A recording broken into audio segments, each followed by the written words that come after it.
అనారోగ్యం, ఉద్యోగం, వ్యాపారం అప్పులతో బాధపడుతున్నారా? వెంటనే జేకేఆర్ గురువు గారికి కాల్ చేసి అపాయింట్మెంట్ తీసుకోండి. హలో రామ్ గారు. హాయ్ నారాజు. ఒక మనిషి తనని తాను ప్రశాంతంగా ఉంచుకోవాలి అని అంటే స్టేట్ ఆఫ్ మెంటాలిటీలో ఎటువంటి టూల్స్ అండ్ టెక్నిక్స్ని డెవలప్ చేసుకోవాల్సినటువంటి అవసరం ఉంది. ఒక మనిషి ప్రశాంతత కోల్పోవడానికి ఎక్కువ కారణాలు ఏవి హాంట్ చేస్తూ ఉంటాయంటారు అసలు? నారాజు, ప్రశాంతత అన్నది మనం సాధించుకోవాలే తప్ప ఈ సమాజం కానీ ఈ జీవితం కానీ మన దాకా ప్రశాంతత దానంతట అదే రాదు. మనకు బయట జరిగే సంఘటనలు అనుభవాలన్నీ వాటి శక్తి 10% అయితే దాన్ని కంట్రోల్ చేసుకోగలిగి అర్థం చేసుకొని మేనేజ్ చేయగల శక్తి మనిషికి 90% ఉంటుంది. ప్రశాంతంగా ఎవరుండరంటే 90% బయట పరిస్థితులే కారణం. నన్ను నేను ప్రశాంతంగా ఉంచుకోవడానికి నా దగ్గర 10% ఉంది అని ఎవరైతే నమ్ముతారో వాళ్ళు ప్రశాంతంగా ఉండలేరు. వీళ్ళు ఇంకా నేను 10% అంటే ఎక్కువ చెప్పాను, కొంతమంది నా చేతిలో ఏమీ లేదనుకుంటారు. సో ఏ పరిస్థితి అయినా తన చెయ్యి దాటిపోతుందని, నేనేమి చేయలేకపోతున్నానని, నిర్ణయాలు ఏది తీసుకోలేకపోతున్నానని, నేను ఏదైనా చేద్దాం అనుకుంటే అవి నాకు అనుకూలంగా పనులు జరగట్లేదని, మనుషుల్ని నమ్మేటప్పుడు ఎవరిని నమ్మాలో తెలియక ఎప్పుడు అనుమానంతో ఉండి తన మీద తనకే సెల్ఫ్ డౌట్తో ఉండి ఉన్న వీళ్ళెవ్వరూ ప్రశాంతత సాధించలేరు. ప్రశాంతత పోవడానికి ఇంకా ప్రధాన కారణం ఏంటంటే తన ఆలోచనలు భవిష్యత్తులో కానీ గతంలో కానీ ఎప్పుడు ప్రయాణిస్తూ ఉంటాయి. భవిష్యత్తులోకి ప్రయాణించినప్పుడు ఆందోళన, నాకు పెళ్ళి అవుతుందా, జాబ్ వస్తుందా, నేను ఇది సాధించగలుగుతానా, అసలు ఇది నా వల్ల సాధ్యమేనా అనేది భవిష్యత్తు. గతం, అలా ఎందుకు జరిగింది, అనవసరంగా ఆ అమ్మాయిని ఎందుకు ప్రేమించాను, అప్పుడు నేను ఈ నిర్ణయం తీసుకోకుండా ఉంటే బాగుండేదే, అక్కడికి ఎందుకు వెళ్ళాను, గతం. ఇది ఒత్తిడిని తెస్తుంది. ఎప్పుడైతే మనసు భవిష్యత్తులోకి గతంలోకి ఎక్కడ ప్రయాణించినా భవిష్యత్తులో అయితే ఆందోళన, గతంలో అయితే ఒత్తిడి ఉండి వర్తమానంలో జీవించడం మాత్రం మర్చిపోయిన వాళ్ళు ప్రశాంతంగా ఉండలేరు. మనిషి జీవితం అన్నాక ఎన్నో సంఘటనలు, ఎన్నో అనుభవాలు, ఎన్నో ఆలోచనలు వస్తూనే ఉంటాయి. ఈ ఆలోచనలన్నీ మేఘాలు ఎలా వచ్చిపోతుంటాయో అలాంటివి. మనం ఆకాశంలోకి చూస్తే మేఘాలు ఒక్కొక్కసారి ఒక్కొక్క షేప్లో కనిపిస్తాయి.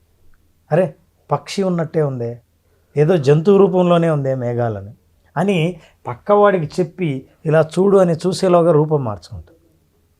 అలా రూపం మారిపోతూ ఉంటుంది. మన ఆలోచనలు కూడా మనం ఆగి ఆలోచించినప్పుడు ఈ ఆలోచన అంటే నెగిటివ్గా ఉంది, నాకు నెగిటివ్ థాట్స్ వస్తున్నాయే అని ప్రశాంతత కోల్పోయిన వ్యక్తి అర్థం చేసుకోలేని నిజం ఏంటంటే ఇవి పాసింగ్ క్లౌడ్స్, ఇవి ఆకాశంలో కదిలే మేఘాలు లాంటివే తప్ప ఇవి ఎప్పుడూ ఉండవు. ఈ ఆలోచనల్లో మనకు వచ్చే ఈ రాగద్వేషాలు ఏవైతే ఉన్నాయో మనిషికి జీవితంలో ప్రతి భావాన్ని మన మైండ్, మన బాడీ ఫీల్ అవుతూనే ఉంటుంది. ఎప్పుడైతే ఆ ఎక్స్ట్రీమ్ ఎమోషన్స్ని టచ్ అయ్యారో దాన్ని ఫీల్ అవుతూ పోతే మీరు అక్కడే ఆగిపోతారు. ఇవి మేఘాల్లాగా వాటిని ఆస్వాదించి అబ్జర్వ్ చేస్తే అవి ఆలోచనలాగే వచ్చి వెళ్ళిపోతాయి. ఆలోచన ఫీలింగ్గా, ఫీలింగ్ ఎమోషన్గా, ఈ ఎమోషన్ నుంచి పుట్టే ప్రవర్తనలు అప్పుడు ప్రమాదకరంగా ఉండి మనిషి ప్రశాంతత కోల్పోతాడు. అన్కంట్రోల్డ్ అయిపోతుంది. బిహేవియర్ అయితే ప్రశాంతత కోల్పోయిన తర్వాత దేని మీద ఇంట్రెస్ట్ ఉండదు, పని మీద ధ్యాస ఉండదు, ఏకాగ్రత తప్పిపోయి ఉంటాము. దానితో పాటు ఏదన్నా చేద్దాము అనుకున్నటువంటి ఆలోచన వచ్చిన మోటివేషన్ ఉండదు. మీరు ఇలాంటి పరిస్థితుల్లోనే బిహేవియరల్ ఆస్పెక్ట్ అలా ఒక్కొక్కటి చేంజ్ అవ్వకుంటూ వస్తూ ఉంటుంది. ప్రతి ఆలోచన నుంచి ఒక భావన కలుగుతుంది, ఫీలింగ్స్, థాట్స్, ఫీలింగ్స్. ప్రతి ఫీలింగ్ నుంచి ఎమోషన్ వస్తుంది, భావనలు వస్తాయి. ఈ ఎమోషన్ ఏం చేస్తుందంటే it will give you a decision what to make.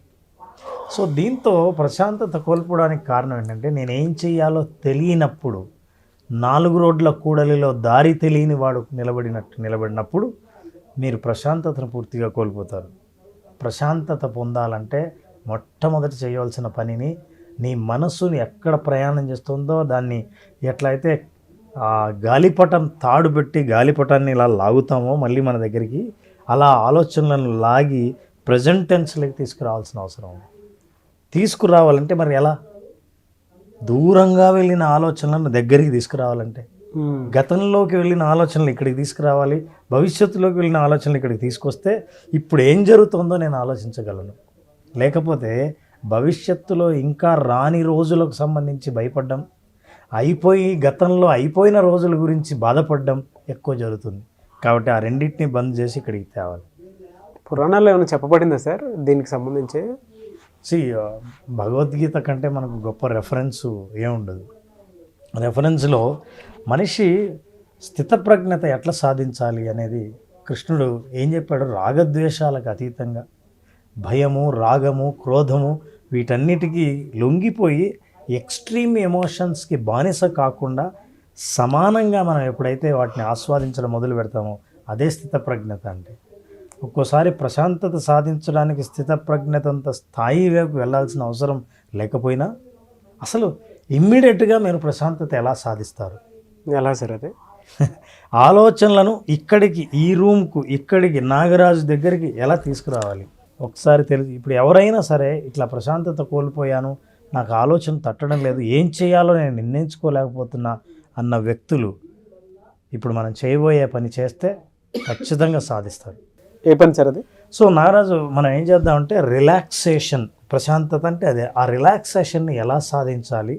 Brain లెవెల్లో, బాడీ లెవెల్లో, ఫిజికల్గాను మెంటల్గాను ఆ రిలాక్సేషన్ సాధించే ప్రయత్నం చేద్దాం మనం. అలాగే. సో నా ఇన్స్ట్రక్షన్స్ వింటూ నేనేం చెప్తున్నానో అవి మాత్రం భావిస్తూ, ఊహిస్తూ అలాగే నువ్వు ఫీల్ అవుతే నీ శరీరం, బ్రెయిన్ రిలాక్స్ అవుతుంది.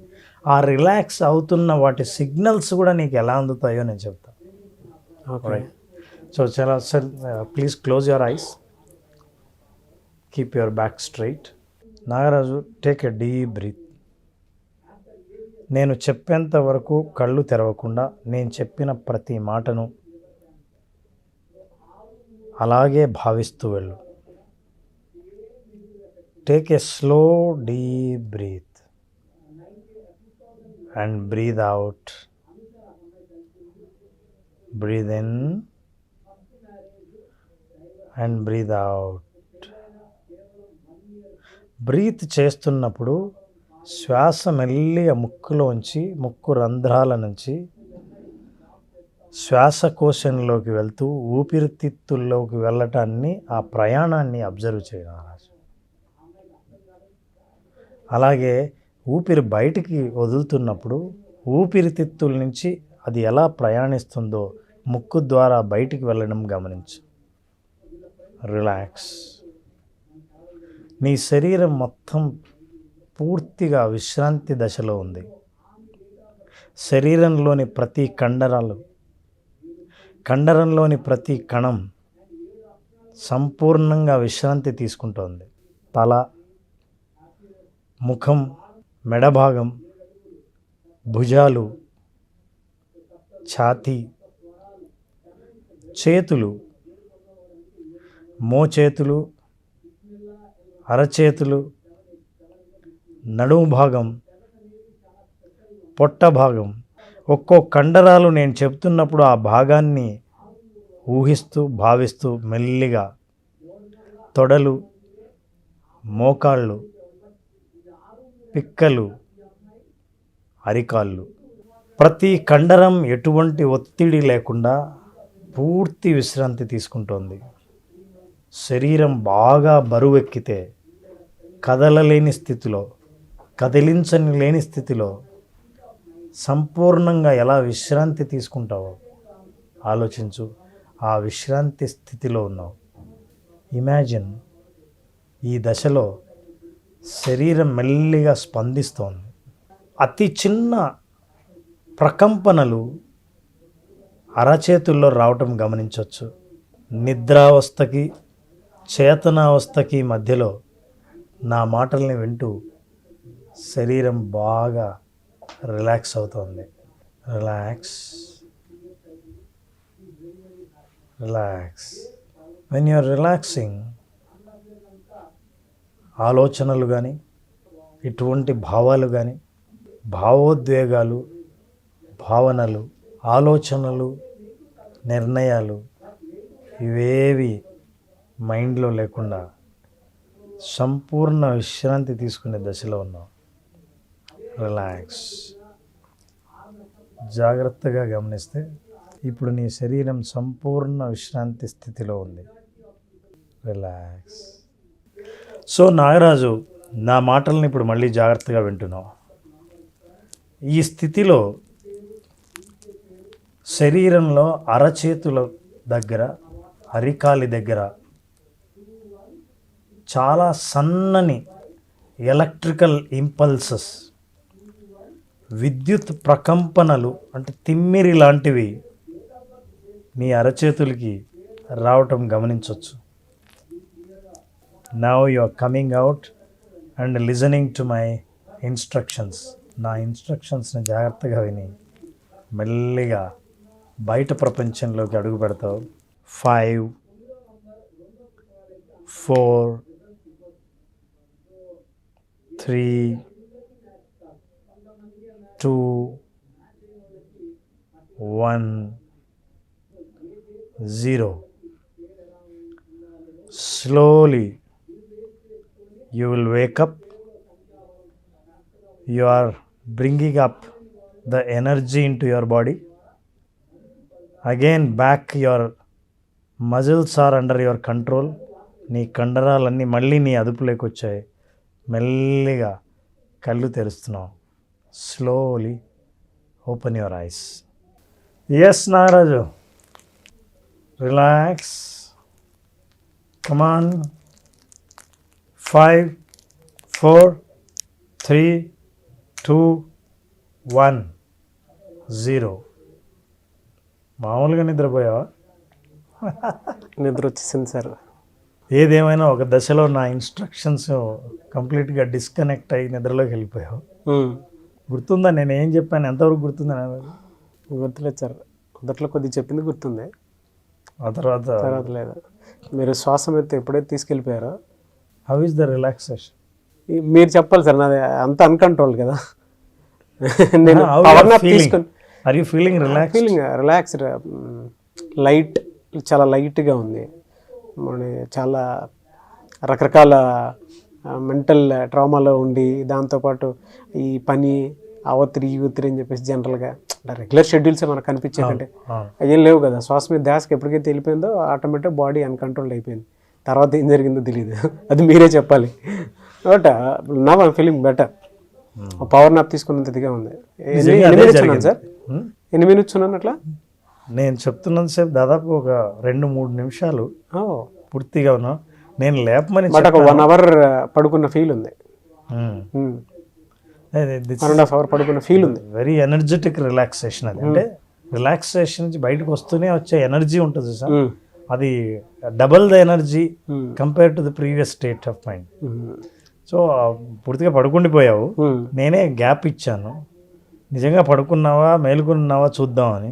నిద్రపోయావు. సో నేను తర్వాత నా ఫ్రీక్వెన్సీ ఆఫ్ ఇన్స్ట్రక్షన్స్ మార్చాను. మెల్లిగా లేచావు. అయితే ఈ మొత్తం ప్రాసెస్లో గమనిస్తే నారాజు, ఇప్పుడు నీ ఆలోచనలు ఎక్కడికి పంపించాలన్నా పంపించలేవు. భవిష్యత్తు నుంచి, గతం నుంచి, ఆందోళన నుంచి అన్నీ ఒక చోటుకి వచ్చాయి, రిలాక్స్ అయ్యాయి. మైండ్ను ఇంకేం ఆలోచింపజేయలేదు. ఇక నెగిటివ్ థాట్స్కి ఛాన్సే లేదు. నిద్రపోయాను. ప్రశాంతత అంటే బ్రెయిన్ లెవెల్లో, బాడీ లెవెల్లో ఎప్పుడు సాధిస్తావో అప్పుడు ప్రశాంతత. ఆ ప్రశాంతత కూడా ఎలా అని అంటే, మీరు చెప్పిన ఇన్స్ట్రక్షన్ ప్రకారం శ్వాస మీద ధ్యాస మాత్రమే నేను పెట్టాను. తర్వాత ఏం జరిగిందో తెలియదు. మెల్లిగా అంటే నువ్వు స్లోగా రిలాక్స్ అయ్యావు. సబ్ కాన్షియస్ మైండ్ కొన్ని ఇన్స్ట్రక్షన్స్ వరకు తీసుకుంది. నువ్వు ఎక్కడ కంట్రోల్ పూర్తి పోయిందో అర్థమైంది నాకు. But still I wanted to test, నిజంగా మేలుకున్నావు నిద్రపోయావా అన్నది నాకు అర్థమైంది. Now you are out of completely connection అని. ఆ తర్వాత నేను మార్చి చెప్పిన తర్వాత నువ్వు నిద్రలేచావు. కానీ ఈ ప్రయోగంలో మనం అర్థం చేసుకోవాల్సింది ఏంటంటే, మనమే రిలాక్స్డ్ స్టేట్, ప్రశాంత స్థితి, విశ్రాంత స్థితిని ఎలా పొందొచ్చు అని అనుకుంటే, it is a self hypnosis, self relaxation therapy. ఇది చేయటం వల్ల చాలాసార్లు ఎప్పుడైతే మజిల్స్ రిలాక్స్ అవుతాయో, మనం ఏదైనా నిర్ణయం తీసుకోవడానికి ఒక ఆలోచన ఫ్రెష్గా చేయటం కోసం సిద్ధంగా ఉంటాం. నాకు బాడీ అంతా లైట్గా ఉంది. దాంతోపాటు కొంచెం ఆ మోకాళ్ళు అది ఇది మనం అటు ఇటు తిరిగి కొంచెం చేసే ఉంటాయి కదా సార్. పెయిన్ అంతా ఒకేసారి సడన్ దిగినట్టుంది.